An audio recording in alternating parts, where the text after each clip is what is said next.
Tuhan, ini yang kami percaya melewati segala sesuatu yang harus kami lewati. Engkau Tuhan yang tidak pernah melepaskan kami sendirian. Engkau yang berjanji menyertai kami sampai kepada kesudahan zaman. Dan Engkau Tuhan yang setia. Engkau tidak sama dengan manusia yang suka berdusta. Engkau Tuhan kami yang tidak pernah berdusta. Dan pagi hari ini sampaikan pesan-Mu ya Tuhan, yang Kau ingin berikan kepada setiap kami. Kami percaya kami memasuki hari-hari di mana hidup kami akan mengalami pembebasan yang sangat luar biasa dari Tuhan kami. Ini bulan yang akan spesial buat hidup kami. Dan dari bulan ini Engkau akan menyatakan kemuliaan demi kemuliaan yang luar biasa. Tahun ini akan terjadi perubahan yang sangat besar-besaran dalam hidup anak-anak-Mu. Oh Tuhan, buat mereka mengerti, buat kami mengerti, buat kami percaya Tuhan. Engkau hanya minta satu, percaya saja. Dan biarkan apa yang Engkau rencanakan akan terjadi dengan sempurna. Terima kasih Bapa Roh Kudus, Kau tolong kami dengan hikmat, wahyu dan pengertian. Karena hanya itu yang membuat kami memahami isi hati-Mu. Kemuliaan hanya bagi Yesus Tuhan kami, karena semua asalnya daripada-Mu. Di dalam nama Tuhan Yesus, dan yang siap terima pesan Tuhan berkata, berikan kemuliaan bagi Tuhan kita. Haleluya. Silakan duduk saudara. Ada pesan Tuhan yang saya ingin sampaikan buat saudara sekalian. Kemarin saya baru kembali dari Bandung. Kami berdoa pada hari Selasa malam untuk persiapan acara di Cirebon dan mencari akan perkenan Tuhan dan kehendak Tuhan, apa yang Tuhan akan kerjakan buat kita, khususnya pada menjelang tanggal 24 Mei mendatang dan seterusnya. Ada banyak hal yang luar biasa akan Tuhan berikan di tengah-tengah kita. Sebagian saudara menyadari, merasakan itu, sebagian tidak menyadarinya, tidak masalah. Yang penting kalau Anda percaya, hidup kita akan diubah Tuhan luar biasa. Nah, banyak orang sudah capek dengan keadaannya. Saya berkata kalau kita hidup dalam situasi yang terus-menerus sama dan tidak ada perubahan, itu sangat melelahkan. Semua yang sifatnya stagnasi, berhenti dan tidak bergerak atau mandek, itu akan menguras tenaga kita dengan percuma. Tapi saya percaya maka pada bulan-bulan ini Tuhan akan membuat perubahan-perubahan yang luar biasa atas kehidupan kita. Nah, kemarin malam Tuhan berbicara kepada saya dan Dia mau saya sampaikan akan beberapa ayat ini buat saudara. Mari lihat dalam Lukas pasal yang terakhir, pasal yang ke-24. Pada hari kebangkitan Tuhan Yesus pada hari ini, waktu kita memperingatinya, ini pesan Tuhan yang saya percaya akan mempersiapkan semua kita. Nah, sebelum kita membaca akan ayat ini, saya mau tanya, siapa yang pasti akan ikut berangkat ke Cirebon? Coba angkat tangan. Bu Nani dalam masalah besar sekarang. Saudara akan diberi makan siang, jadi rileks saja. Nanti saya akan cerita detailnya beberapa hal yang lebih mendasar supaya saudara bisa merencanakan segala sesuatunya. Yang tidak bisa berangkat, Radio Rema sedang berdoa keras, menangis, berpuasa, dan mencoba semaksimal mungkin supaya bisa diterima lebih jernih lagi. Dan di tempat masing-masing Anda ikuti lewat radio ini, karena akan juga kalau Anda ikuti di rumah saudara masing-masing, akan terjadi perubahan hidup yang sama dalam kehidupanmu. Nah, lihat dulu akan pesan Tuhan, Lukas 24, ayat yang ke-45 sampai dengan ayat yang ke-53. Lalu Ia membuka pikiran mereka sehingga mereka mengerti kitab suci. Ini selalu yang saya syukuri. Dan sebagian orang Kristen tidak menyadari bahwa mengerti kitab suci itu bukan karena intelek kita. Kalau Tuhan tidak membuka pikiran kita, tidak ada orang yang tahu akan isi firman Tuhan. Saya berkata jujur kepada saudara, seumur hidup saya belum pernah sekolah Alkitab. Jadi Anda ini ribuan orang datang percaya omongan saya ini, kalau bukan Tuhan tidak mungkin. Karena saya sebetulnya tidak pernah sekolah Alkitab. Dari mana bisa ngerti firman, Pak? Saya beritahu begini ya. 1-2 minggu setelah saya bertobat lahir baru, dipenuhi Roh Kudus, suatu hari saya ikut kebaktian para pelajar. Nah, waktu itu pinjam gedung Isa Al-Masih Dr. Cipto. Dan saya hadir di situ, yang datang nggak terlalu banyak lah, kira-kira hampir 200 pelajar. Waktu itu sudah lumayan, saudara. Dan yang berkhotbah almarhum Bapak Kurnia Jaya dari GPDI yang di Citarum kalau tidak salah ya, almarhum Pak Kurnia Jaya. Nah, beliau khotbah 5 roti dan 2 ikan, saya masih ingat itu. Nah, waktu dia membacakan ayat itu, saya baru 2-3 minggu lahir baru. Ketika beliau membacakan akan ayat itu, tiba-tiba saya berkata begini, oh aku ngerti, ayat ini penjelasannya 3 hal nih, 1 ini, 2 ini, 3 ini. Herannya, beliau khotbah persis sama. Lalu kemudian saya pada waktu itu salah kesimpulan. Anda tahu semua orang belajar, sampai hari ini saya pun masih belajar. Artinya saya tidak luput dari kesalahan, akan pasti masih banyak hal yang kita harus pelajari. Jadi jangan takut salah. Yang takut adalah kalau Anda sengaja salah terus, itu sesat namanya.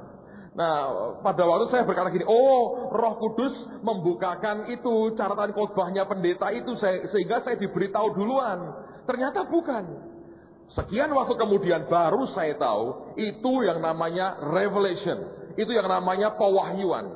Tuhan menjelaskan kepada kita, membuka pikiran kita sehingga kita mengerti makna kitab suci. Jadi orang percaya yang mau belajar firman Tuhan, Anda belajar juga lewat Roh Kudus akan luar biasa. Sebagian dibimbing Tuhan, belajar dari orang-orang lain di sekolah Alkitab, itu baik juga. Tapi sebagian dari saudara juga Tuhan bisa ngajari Anda langsung. Tapi kalau Anda malas belajar dengan Tuhan, hopeless, tidak ada pengharapan apapun untuk kita mengerti kebenaran firman Tuhan. Oke, teruskan lagi. Katanya kepada mereka, ada tertulis demikian, Mesias harus menderita dan bangkit dari antara orang mati pada hari yang ketiga.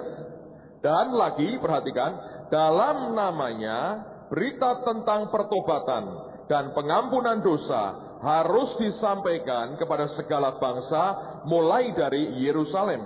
Kamu adalah saksi dari semuanya ini.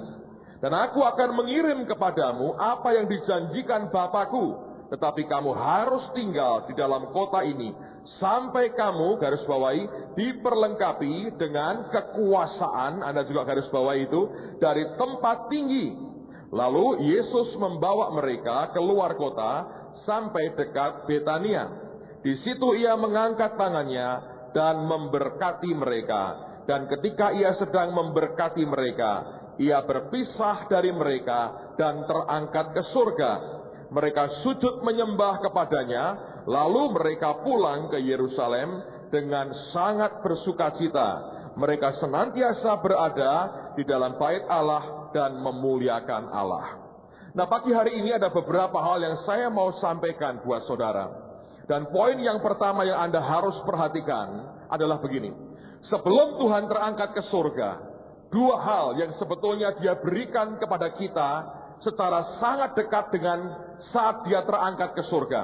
Dan dua-duanya kalau Anda ambil satu akan tidak berguna. Atau kalau Anda singkirkan satunya lagi juga tidak ada manfaatnya. Di ayat yang ke-47 dia berkata, dan lagi dalam namanya berita tentang pertobatan dan pengampunan dosa harus disampaikan kepada segala bangsa mulai dari Yerusalem.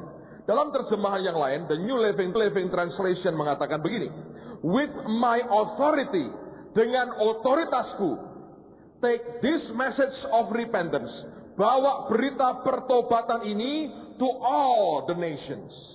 Dengan kata lain dia berkata, dengan otoritasku sekarang, engkau bawa berita pertobatan dan pengampunan dosa ini kepada semua bangsa. Nah, yang pertama Tuhan berikan kepada kita adalah otoritasnya.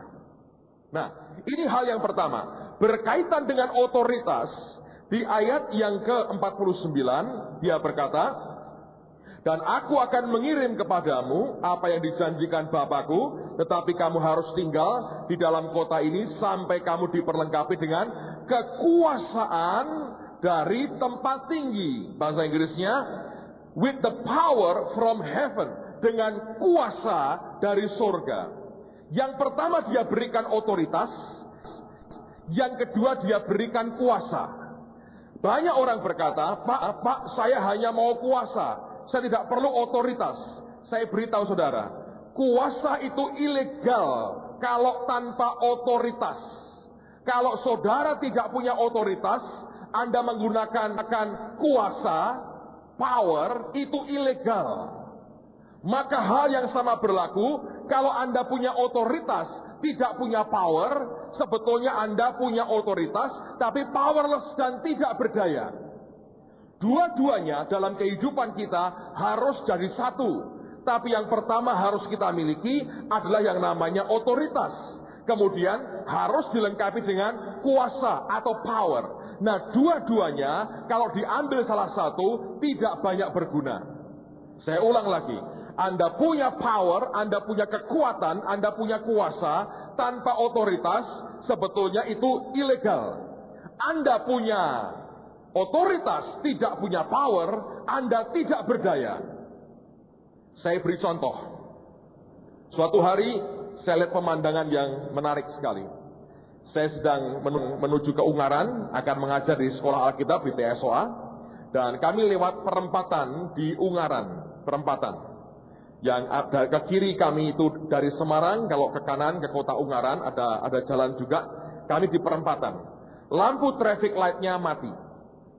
Dan dari arah Ungaran, dari arah Semarang itu bus dan truk gede-gede sekali. Tiba-tiba saya heran, loh, traffic light-nya mati, tapi mobil iring-iringan yang di depan saya kok berhenti? Apa yang membuat mereka berhenti? Dan kelihatannya itu lancar aja.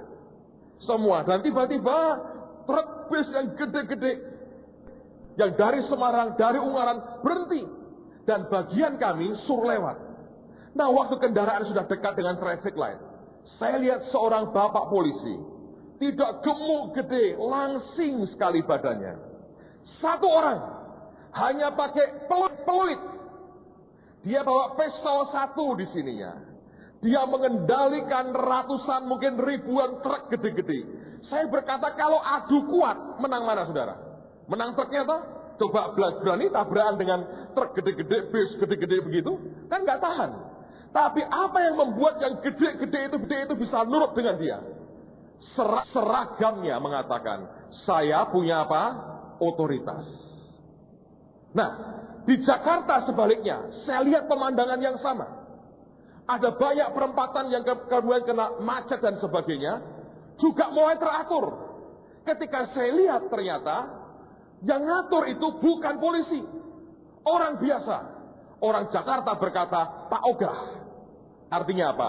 Setiap kali jalan, cepek dia minta. Itu ilegal. Dia tidak punya otoritas. Memang kelihatannya membantu, tapi yang dia buat ilegal, sekedar cari uang.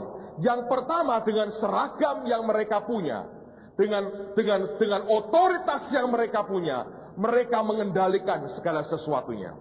Di dalam kerusuhan massa misalnya, ketika mereka datang dengan seragam mereka, orang mulai berpikir, kalau aku menganiaya orang ini, aku sebetulnya melawan negara, karena mereka bertindak atas nama pemerintah dan negara. Tapi kalau mereka jalan tangan-tangan kosong, tanpa senjata, ketemu dengan rampok, diketawain. Mereka berteriak, hei aku polisi. Penjahatnya berkata, gua juga sudah tahu, lu mau apa?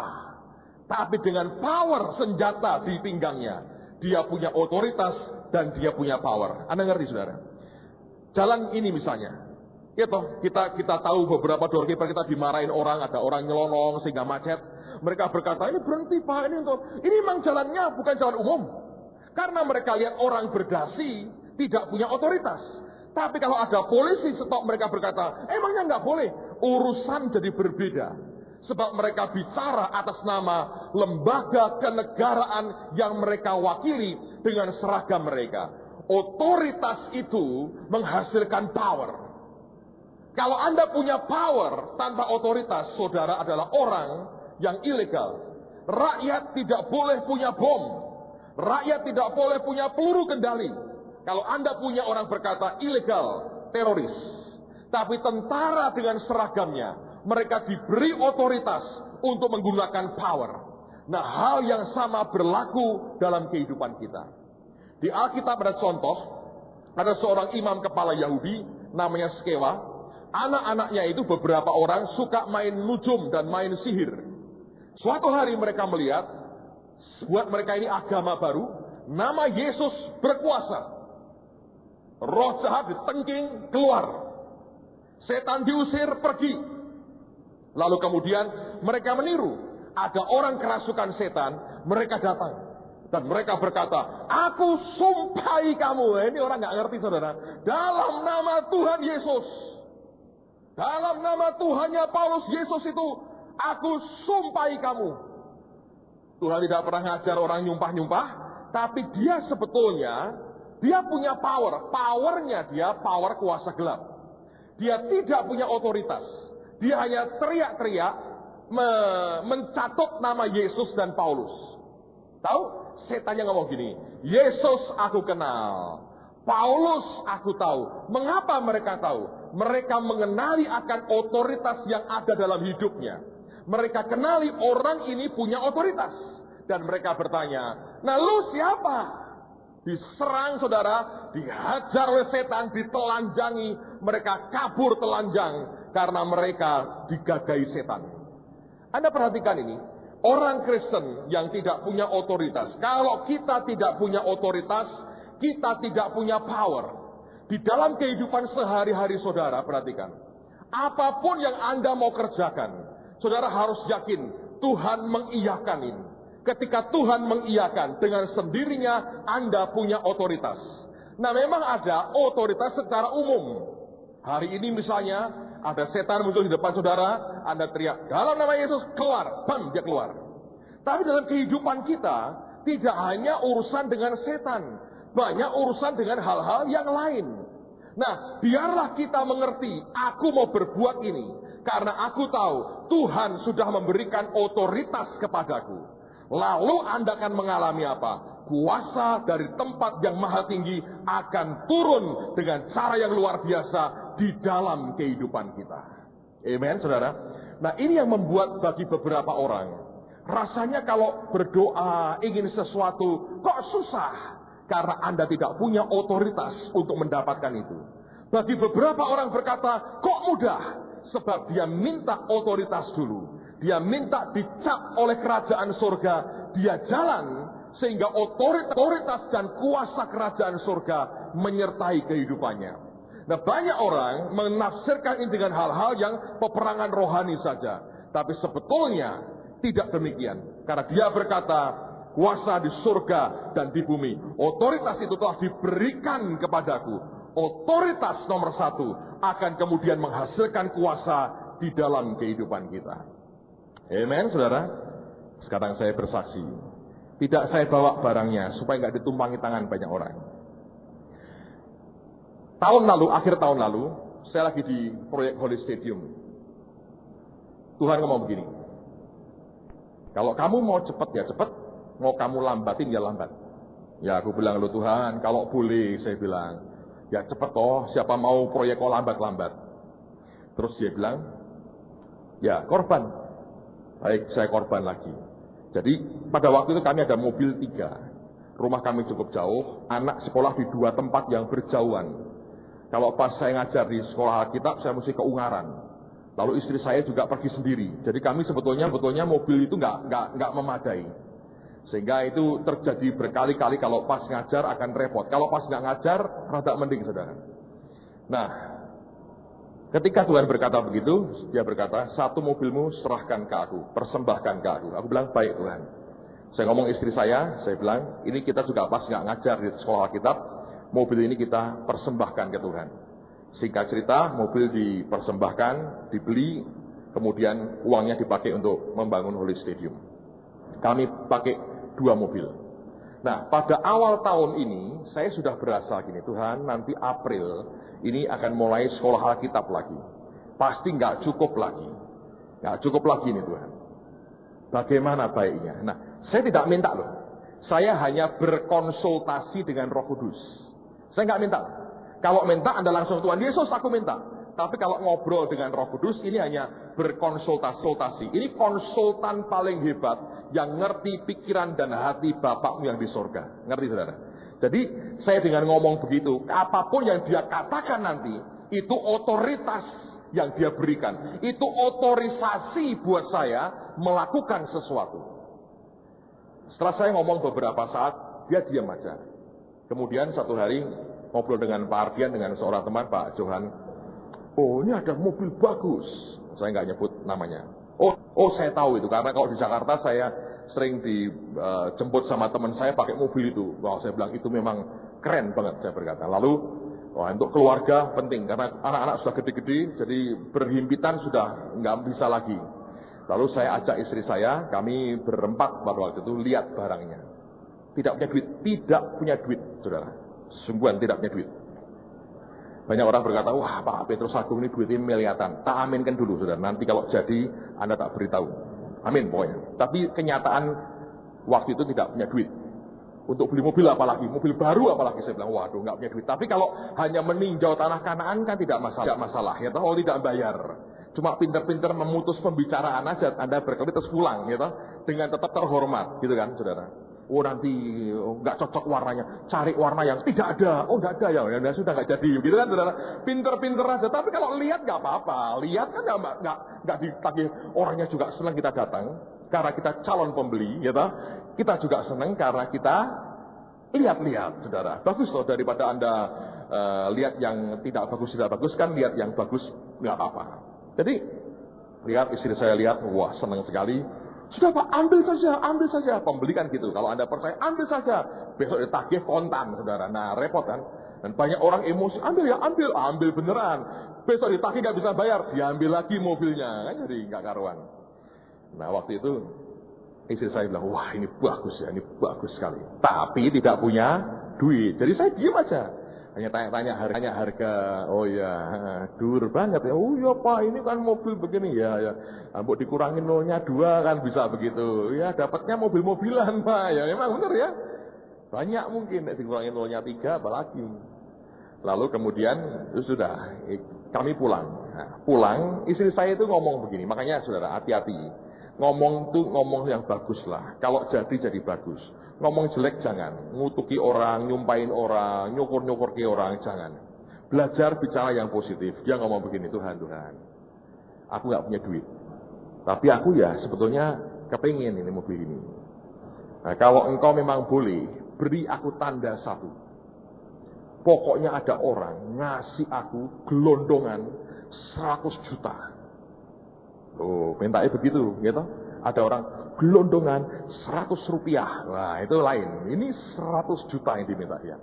Terus dia ngomong ke saya ketawa-ketawa. Dan terus saya tidak minta loh, saya diamin aja. Saya diamin. Hanya beberapa hari kemudian. Saya lagi mau seminar di Jakarta, saudara. Beberapa waktu nggak lama lah. Jakarta. Mau khotbah ada seorang tante. Maksa mau ketemu saya. Saya lagi persiapan di belakang itu, maksa mau ketemu. Saya bilang, nggak apa-apa deh, suruh masuk, nggak apa-apa. Daripada berantem, saya bilang. Masuk, dia bilang, Pak Petrus, saya cari Anda selama ini. Loh, saya nggak kemana-mana Bu, saya di sini aja. Iya, ini Tuhan sudah ngomong terus sama saya, nggak enak nih kalau saya nggak lakukan. Loh, ada apa? Ini buat Bapak. Spektil, saudara. Saya telepon istri saya bilang, mateng kamu sekarang, rasain sekarang. Daripada mentah kan bagus matang, saudara itu. Mentah itu kecut dan pahit, matang itu manis. Saya bilang, wah rasain kamu. Di depanku sekarang ada orang uang cepet ya. Ayo, saya bilang. Kamu bilang Tuhan boleh. Mau beli, tapi kurangnya masih banyak. Ayo, makanya kalau minta lain kali 1 miliar, saya berkata begitu. Jadi ini cepet ya. Dia bingung. Waduh. Padahal itu dia sendiri yang minta tanda. Nah, tapi kan saya sudah belajar beberapa hal. Saya diam, saya bilang, sudah kamu tenang, aku tak berdoa. Karena saya sejak 10 tahun lalu diajari Tuhan lewat Pak Yusak. Semua uang yang masuk ke saya belum tentu milik pribadi saya. Jadi paginya saya ngadep Tuhan, saya berdoa, saya hadapin duit ini. Tuhan, ini uang buat siapa? Jangan-jangan kita GR, buat kita, belum tentu kan? Saya sembahyang, ini duit buat siapa? Ada orang disuruh ngasih, ini duit buat siapa? Dan Tuhan ngomong, istrimu kan minta tanda, jadi aku beri tanda. Oke. Kalau begitu, apakah memang engkau mau aku beli mobil itu sekarang? Kalau dia bilang ya, saya akan nambahi, lah sisane mana? Nah, gitu kan saudara, ya tak? Masa kita beli, lah terus sisane pi? Balik ke dia, ayo, iya, ya tak? Tapi dia bilang ini, tidak sekarang. Orang atap waktu itu belum nutup, Jumat Agung belum selesai, belum terjadi. Tidak sekarang. Kamu ngajar ya baru April. Dia bilang tidak sekarang. Oke. Terus uang ini tak kemanain Tuhan? Tak persembahkan untuk apa? Kasihkan siapa? Ya toh? Apa ini untuk apa ini uang? Ini hanya tanda, oke tanda. Tapi setelah tanda, lupa tanda kan otomatis kantongi Pak. Jangan emosi, saudara, tenang aja. Itu hadapkan ke Tuhan lagi. Dia bilang, simpan dulu. Oke, perpuluhan Pak, geser. Kembalikan ke Tuhan. Saya bilang sama istri saya, simpan dulu Tuhan bilang. Ini tanda jadi dari Tuhan. Tak diemin. Selama sekian waktu berjalan, saya tidak pernah tanya dan minta Tuhan. Tak diemin, saudara. Ya, amin. Nah, lalu kitanya kadang-kadang ngobrol. Kalau pas butuh mobil baru ingat itu bagus ya. Ya, tapi Tuhan nggak ngomong apa-apa. Waktu berjalan, kira-kira tiba-tiba ditambahi sama Tuhan. Tambahi. Sehingga saya punya kurang lebih separuh dari harga mobil itu. Saya masih diam. Nah, separuhnya piye? Saya diam aja. Hari Kamis yang lalu, Kamis lalu ya, kami itu ke Salatiga. Lihat tanah, mau cari tempat buat TV. Lalu Pak Mul ngomong gini, Pak, mobil Bapak itu 2 sudah tua semua loh Pak. Oh iya, saya tahu, harusnya ganti Pak. Bukan ganti Pak, tambah 1. Karena aku lagi repot, ini sekolah Alkitab sudah dimulai. Aku bolak-baliknya ini dengan mengatur untuk ini mobilitas keluarga yang tinggi begini. Aduh susah saya bilang. Pak Mul ngomong, Alphard, bagus Pak. Oh ya itu ya bagus juga, tapi ya mahal. Saya bilang begitu. Segala macam lah saudara. Jangan guyu-guyu sih saudara, tenang dulu. Lalu kemudian saya ini diam aja. Sambil lihat tanah, sembayang Tuhan, mau gimana. Nah waktu mau pulang, Pak Ardian, siapa yang ngomongnya? Pak Yos, memberi kita alamat. Soto. Oh, penting itu. Kita punya banyak Andreas rupanya. Toh tempatnya bisa ngerti itu di garasi mobil dia bisa tahu soto garasi gitu katanya. Nah waktu mau ke sana turunlah dari mobil, saya diam aja. Kayak ada tangan nyenggol hati saya itu 3 kali, single. Disenggol. Waduh, disenggol. Jadi ini maksudmu apa Tuhan? Melintas barangnya. Oh, lah aku duitnya separuh. Tapi saya belajar dari pengalaman. Oh, aku suruh ngelangkah. Aku sembayang. Saya lihat Pak Ardian tak telepon. Coba tanyain orang. Harganya berapa? Aku minta begini. Aku hanya punya uang separuh. Tapi aku tidak mau bayar bunga. Sisanya tak bayar 6 bulan, boleh nggak? Tanpa bunga. Pikir, wah nggak mungkin dah. Nggak pakai bunga, nggak mungkin. Hanya iseng aja, karena saya mau ngecek nih. Kalau keliru ya sudah. Tapi berasa, 3 kali di hati saya. Jadi balik, besok tutup. Boleh. Sudah dekat Gunung Pati Pak Mul ya? Boleh. Saya telepon istri saya. Masa boleh? Boleh. Ya ikut. Nah, saya bilang, loh. Nah, paginya dia tuh ngitung-ngitung. Tuhan, tambah mobil kok kurang duitnya. Dimarahi Tuhan. Ngitung-ngitung gak apa. Rak cukup. Jadi dimarahi Tuhan. Nah saya bilang gini. Loh kamu dimarahi gitu tuh artinya Tuhan ya atau tidak? Dia gak mau jawab tuh. Artinya aku ikut suami pokoknya. Dia milih amannya tuh. Kalau dia bilang amin kan kalau ada apa-apa dia mesti tanggung jawab. Istriku tuh pintar saudara. Iya dia bilang, pokoknya aku ikut suami, mendukung suami. Dan naik ya aku paling banyak, tapi aku ikut suami. Ya wes, berkata gitu. Itu sudah terbaik mentoknya dia itu. Ikut suami itu sudah top. Dia kalau bilang amin itu nggak berani dia. Nanti nyanyi lagu El Shaddai lagi dia berat. Saya datengin, ngobrol, singkat ceritanya. Yaudah, suruh bawa pulang. Saya nggak duit. Seren ya, baru tak kasih. Ya nggak apa-apa. Jelas bawa pulang. Anak saya tidak tahu. Nanti kita tahu, begitu tahu yang satu histeris. Udah masukin garasi deh. Atas tutup garasinya. Anda tahu, besok paginya itu ada orang-orang digerakkan Tuhan. Yang satu itu gede sekali. Dia bilang, telepon saya. Lah, kowe kurangnya piro? Sakmene. Ya wes, sekian ratus aku sing ngirimi. Bayangin, bukan orang Semarang. Sekian ratus aku sing ngirimi. Bayangin, bukan orang Semarang. Sekian ratus aku sing ngirimi. Jadi ini dalam waktu ini begitu nanti uangnya masuk tetap lunas. Orang situ 6 bulan saudara selesai. Kok gampang Pak? Power yang kedua. The power to get wealth. Nah itu power, ya toh? Tapi dari mana? Otoritas.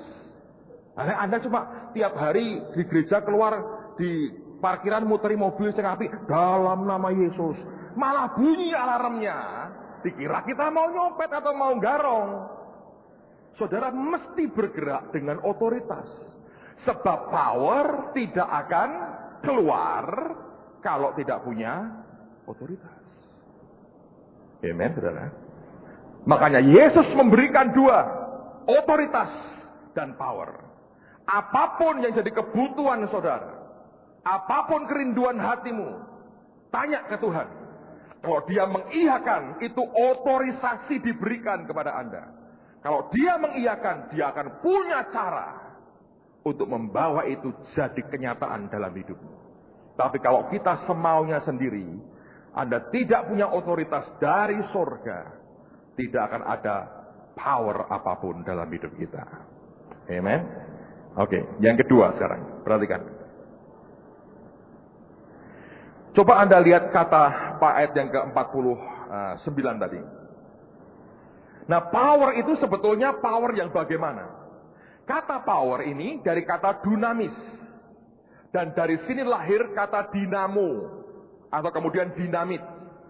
Dunamis itu artinya the power of reproducing itself.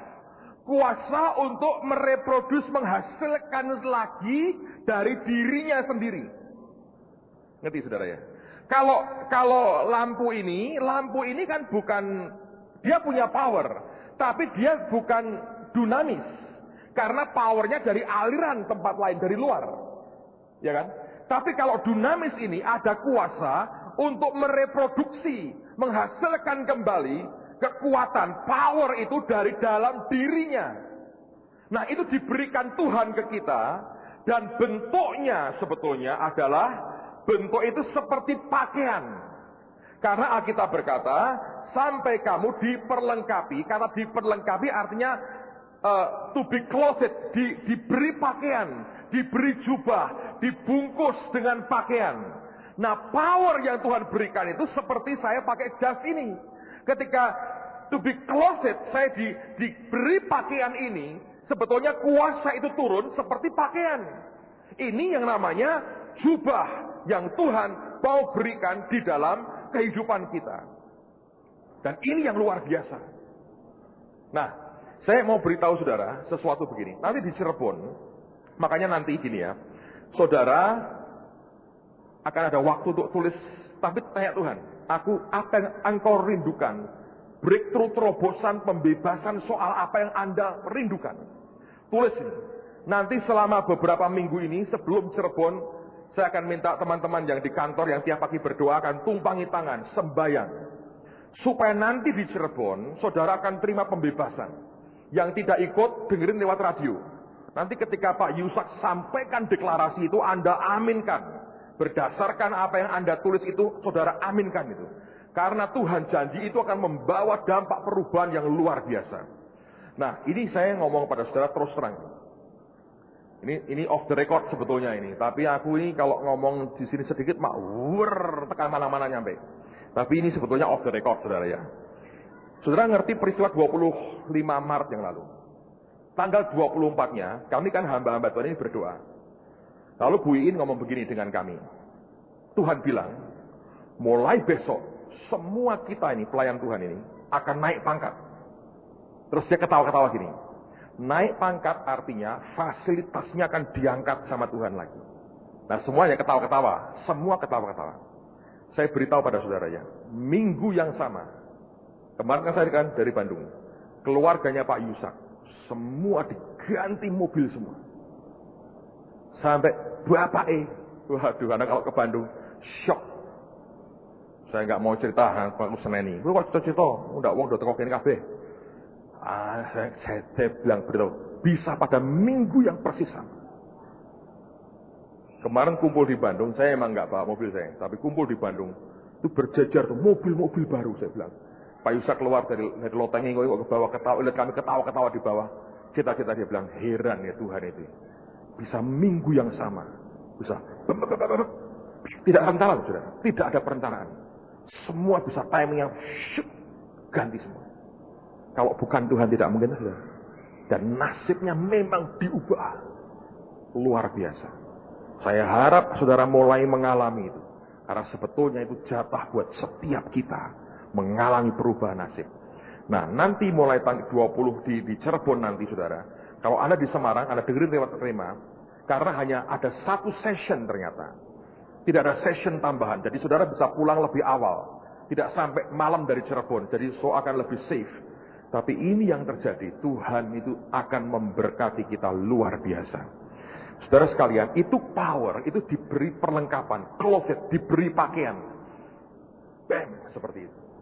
Ada pakaian yang dikenakan begitu rupa. Dan Tuhan berkata, itu yang akan aku berikan kepadamu. Dan hebatnya kalau Anda baca, Yesus menambahi bukan hanya memberikan otoritas dan kuasa. Dia angkat tangannya, dia memberkati murid-muridnya. Dia terangkat sambil terus memberkati kita. Anda tahu hatinya, yang terdalam memberkati anak-anaknya. Saat paling akhir yang dia buat. Banyak orang hanya mengutip akan perkataan terakhir Yesus. Tapi setelah perkataan-perkataan terakhirnya, tindakan terakhir Tuhan kita. Sebelum terangkat ke surga, memberkati murid-muridnya. Kalau kita kembali ke kejadian, setelah manusia diciptakan, Adam dan Hawa, tindakan pertama yang Tuhan Bapa lakukan, Alkitab berkata, lalu Tuhan Allah memberkati mereka. Tindakan terakhir Tuhan ketika dia terangkat naik ke surga, sedang dalam posisi mengangkat tangan, mengedangkan tangan, memberkati murid-muridnya. Saya beritahu demi kasih Tuhan, jangan pernah ragu akan kebaikan Tuhan kita. Dia memberkati murid-muridnya, saudara. Dia kedangkan tangan, dia memberkati. Dan yang terindah adalah apa Anda tahu? Yang terindah. Respon murid-murid dengan otoritas, kuasa, dan berkat Tuhan. Responnya adalah mereka menyembah kepada Yesus. Itu respon yang paling baik. Bukan dengan kecongkaan, bukan dengan kesombongan, bukan dengan egonya, bukan dengan kebanggaan apapun. Respon terbaik ketika otoritas diberikan, kuasa diberikan, berkat diberikan. Alkitab berkata, lalu mereka sujud dan menyembah kepada Tuhan Yesus. Dan itulah yang membuat mereka semua bertahan dan selesai sampai ke garis akhir. Apapun yang Anda akan terima dari Tuhan dalam hari-hari ini. Ingat, respon terbaik bukan kesombongan kita. Bukan perasaan kita lebih hebat dari orang lain. Tapi kita harus punya sikap hati yang merendah. Itu membuat engkau bertahan. Mengapa banyak orang diangkat Tuhan hanya bertahan sebentar? Karena responnya adalah kesombongan. Kita begitu bangga, kita begitu percaya diri, kita kagum dengan kekayaan, kagum dengan semua materi. Itu semua sikap yang salah. Kalau kita mau bertahan dan terus bertahan, sikap yang paling benar adalah kita menyembah tersungkur di hadapan Tuhan. Dan bukan bangga dengan apa yang kita punya, karena tidak ada gunanya semuanya itu. Tapi respon yang paling benar adalah Apapun yang kemudian Tuhan berikan, bagian kita kemudian merespon dengan apa? Tersungkur dan menyembah kepada Yesus. Minggu lalu saya diberi Tuhan mimpi. Memang saya berasa aneh sejak Jumat Agung lalu, saya beberapa kali dalam mimpi saya itu ditemuin Tuhan sendiri. Nah ini lucu saudara. Waktu itu saya belum ada mobil baru, belum ada mobil baru. Saya mimpi itu begini. Saya lagi di rumahnya Pak Yusak. Terus dia tanya sama saya. Karena pada waktu saya lagi pamit mau pergi kemana gitu, dia bilang begini. Lah gue numpak apa? Dia bilang gitu. Gampang Pak, saya bilang, kan banyak kendaraan, saya bilang. Dia tunggu saya. Sebelum saya masuk, dia ambilin kunci mobilnya dia. Dia bilang, nih buat kamu. Terus PO. Lah istrinya keluar ngomong gini loh, yang kalau mau Pak Agung lah, awake dhewe numpak apa? Awake dhewe selalu ngondinding. Dia bilang, kita nggak kemana-mana. Jadi nggak perlu mobil lagi katanya. Tapi dapat baru rumahnya saudara ya. Ini siap biar buat dia. Nah, saya masuk mobil, baru saya masukkan kuncinya, gitu. Belum saya starter. Tiba-tiba Tuhan Yesus muncul di sebelah saya, duduk, muncul. Saya kaget, dia bilang, loh kok Tuhan? Dia bilang, iya. Terus dia ngomong gini, tunggu dulu.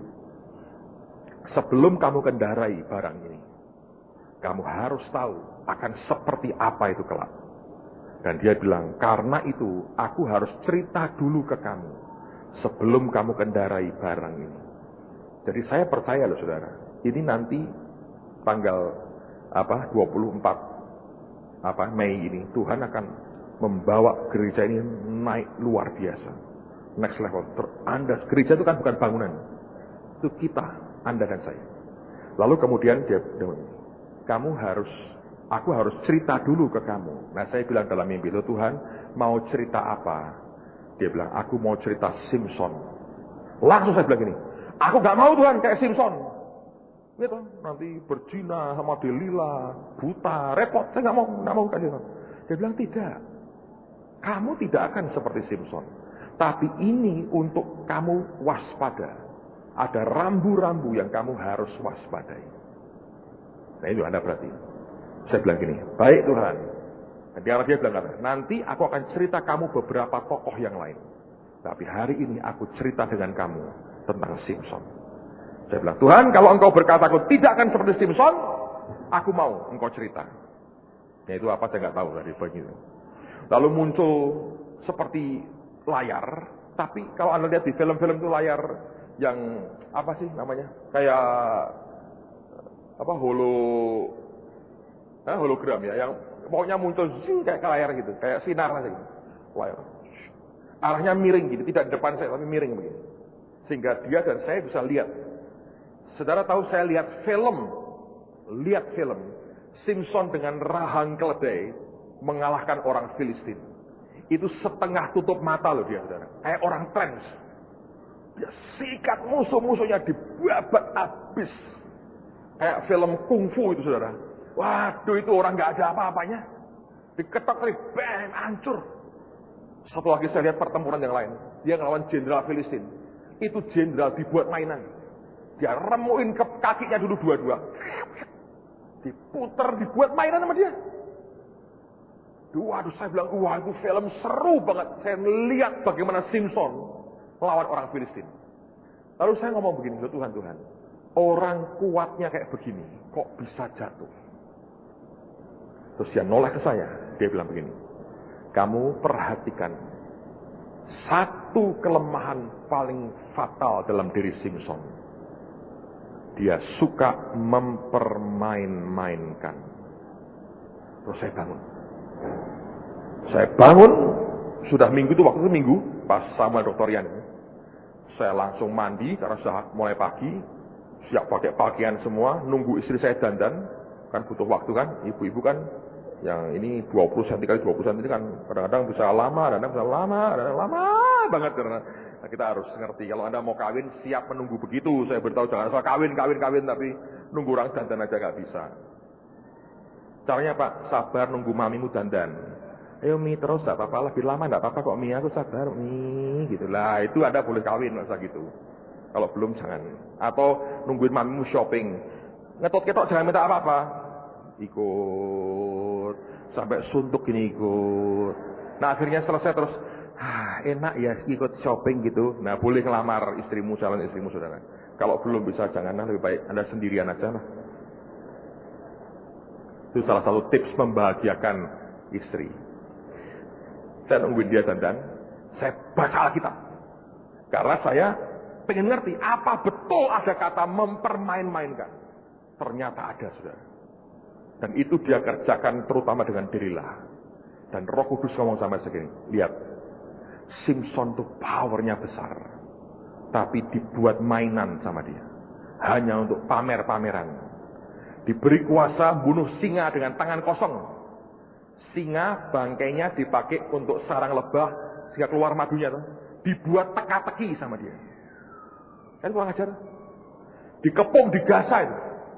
Bukannya musuh dihabisin, enggak, pamer kekuatan. Gerbang kota diangkat, dipindah ke gunung. Dia bilang, lo mau apa lo? Gerbang aja gua angkat. Iya tak? Dengan Delila juga main-main kayak begitu. Tuhan berkata, dia suka mempermain-mainkan. Dia bilang, kalau nanti itu turun dalam hidup, serius. Jangan suka dan jangan pernah mempermain-mainkan. Itu rambu-rambu buat hidup. Waktu saya lihat pelajaran Simpson, saudara, saya makin menyadari Tuhan sedang menyiapkan sesuatu yang luar biasa buat kita anak-anaknya. Saya berdoa dalam minggu-minggu ini, Tuhan akan menyiapkan hati semua kita. Sehingga apapun yang Anda ingin terjadi perubahan, breakthrough, terobosan, biarkan terjadi. Tahun ini betul-betul yobel buat kehidupan kita. Kebebasan dan berkat yang luar biasa akan Tuhan alirkan dalam hidup kita. Amen, saudara. Mari berdiri bersama-sama. Haleluya. Ada sebuah lagu kuno yang saya ingin kita nyanyi. Segala kuasa ada di tangan Tuhan. Kalau lupa kebangetan. Segala kuasa ada di tangan Tuhan. Kuno tapi enak lah saudara. Nyanyi sama-sama saudara. Pasti ingat.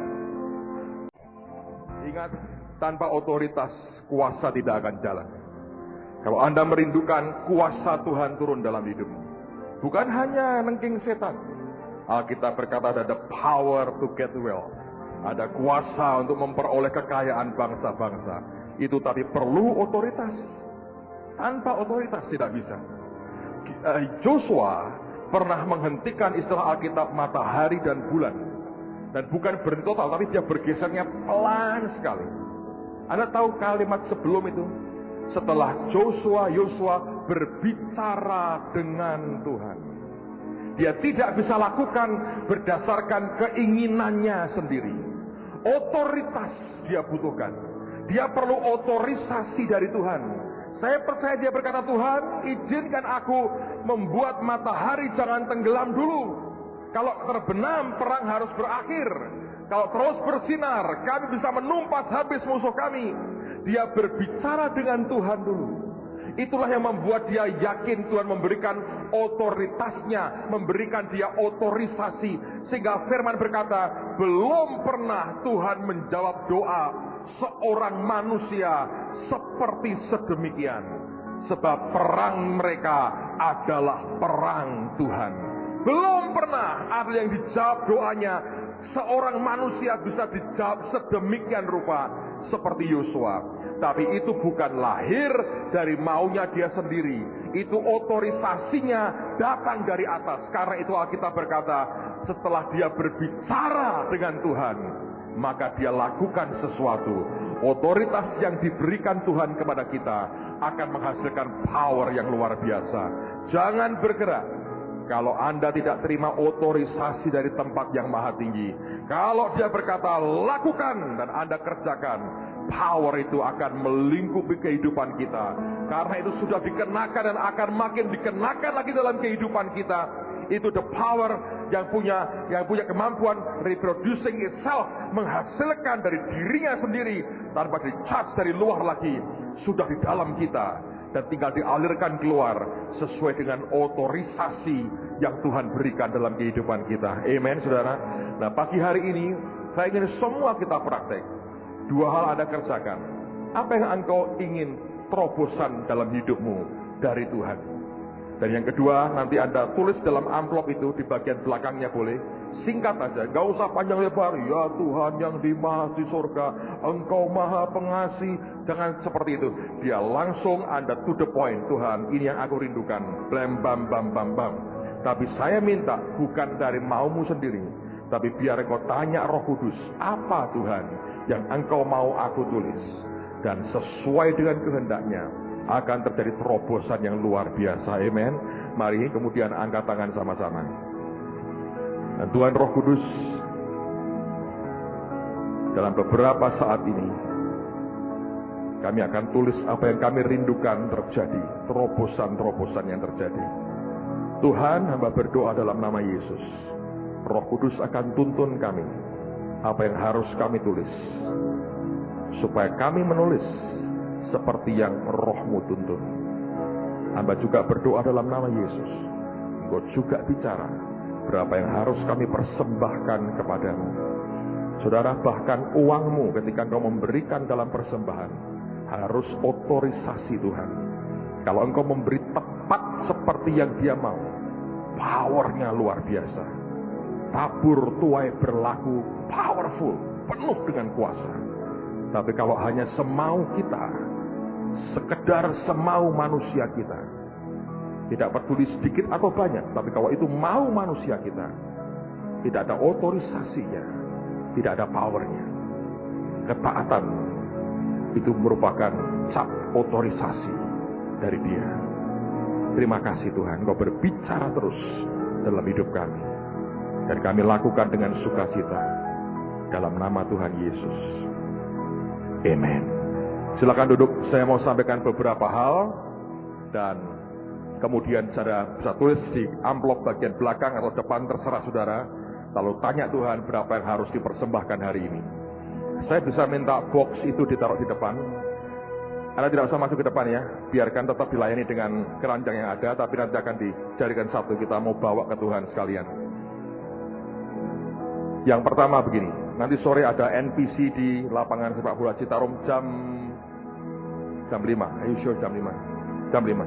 Bukan jam 4.30. Jam 5. Oke, setengah 5 mulai penyembahan, jam 5 tepat akan dimulai. Saya akan bicara 5-10 menit mungkin. Kalau sudah semua diundang. Lalu kemudian, pakai keranjang biasa, hanya kotak yang mungkin di itu, kotak persembahan yang kayu aja. Thank you.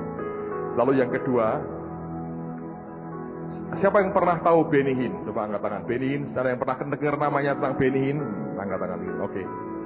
Ada pemain biolanya Benny Hinn yang luar biasa, Maurice Sklar namanya. Maurice Sklar. Dia orang Yahudi, Maurice Sklar. Dia main biola bagus, dan saya dengar ngajarnya juga bagus. Akan melayani kita Sabtu minggu ini. So, Sabtu ini jam 5 sore, Minggu pagi, Minggu sore ini, Maurice Sklar, dia pemain biolanya Benny Hinn. Dan kita akan diberkati, mainnya luar biasa. Dia dulu pernah sekolah di Uppsala di Swedia ya. Setahun dengan kamu sama levelnya? Enggak. Sebelumnya. Hengki juga pernah sekolah di Swedia, tapi ini Maurice Sklar itu mungkin sekian tahun di atasnya Hengki angkatannya. Dan akan jadi berkat, saya yakin akan jadi berkat besar buat kita. Lalu apalagi ya? Intimate akan dimulai hari ini. Kami ditanya beberapa jemaat yang dari luar kota, karena jemaat ini ada yang dari Jogja, dari mana. Pak, kami tidak bisa ikut MK karena kami tinggal di luar kota, tapi kami jemaat di sini. Khusus yang luar kota dan tidak bisa MK, Anda tetap boleh ikut kalau Anda bergabung. Syaratnya hanya NIJ dan sudah menikah lebih dari 5 tahun. Untuk angkatan berikutnya nanti akan dibuka September ya. Kalau Anda mau daftar sekarang, menurut saya bagus juga. Silahkan daftar sekarang karena tempatnya akan terbatas. Tapi ya kalau Anda bisa daftar akan lebih baik. Dan ini merupakan gelombang yang ketiga ya Pak Yos ya. Ini gelombang ketiga, dan 2 gelombang pertama menurut saya hampir semua berkata luar biasa, karena saya ikut gelombang yang pertama dan saya pribadi kami sangat-sangat diberkati. Oke? Kalau Anda sudah siap dengan apa yang Anda tulis dan pengorban saudara, mari berikan yang terbaik, dan nanti Pak Aryan akan memimpin dalam penyembahan. Setelah itu kita akan doakan sama-sama akan semua permohonan doa dan korban saudara.